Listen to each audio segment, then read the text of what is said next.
All right, let's get right into it. We're breaking down a really compelling document that came out in September 2025. It was published by a doctor in southern Spain, and, well, it's his story, a powerful denunciation of what he calls years of systemic harassment. It's really a look at one person standing up against the state. You know, this one sentence right here, pulled straight from his document, pretty much says it all. It's the core of his entire argument. He's basically claiming that there are two different systems of justice in the country, one for the well-connected and a totally different one for everybody else. This idea really sets the stage for the personal story he's about to tell. So let's start with his biggest claim, the accusation he's leveling against the very system that's supposed to be there to protect people. Now, according to Dr. Aga's account, he did everything by the book. He didn't just get upset. He filed official, formal complaints with anti-corruption prosecutors at every single level of government, local, regional, and national. And what happened? He claims every single one was just rejected, archived, and filed away. Basically, he was silenced before any investigation could even get off the ground. And here's the key. For him, this isn't just some administrative error or a simple mix-up. He actually calls it a systemic silence.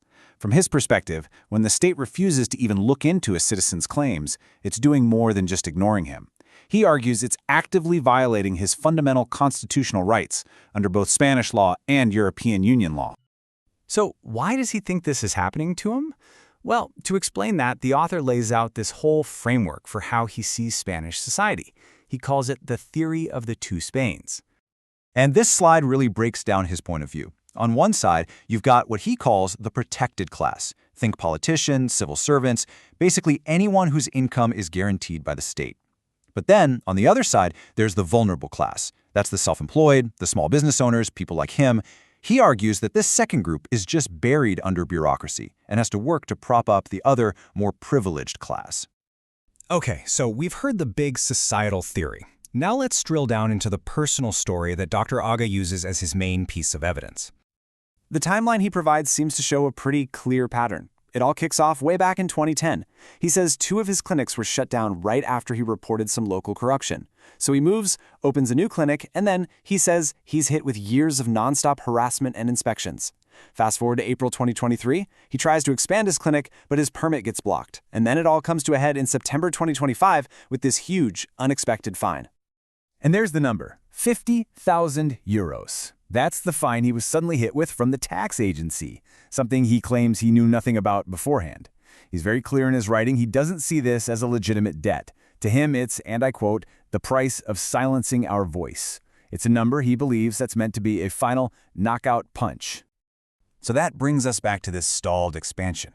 I mean, his request to grow his small clinic has been stuck in limbo for over 2 years. So what's the official reason for a delay that's basically putting a stop to his career growth?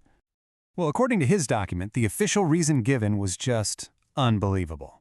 Apparently, moving a single piece of equipment just 6 meters, that's about 20 feet, across a room was classified as a structural modification.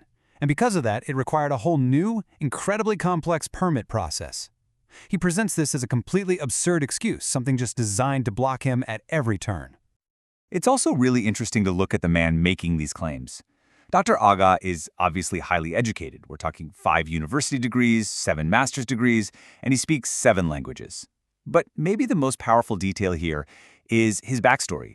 He actually fled a dictatorship in Syria way back in 1985, and he came to Spain specifically looking for the freedom to work and build a life in a democracy.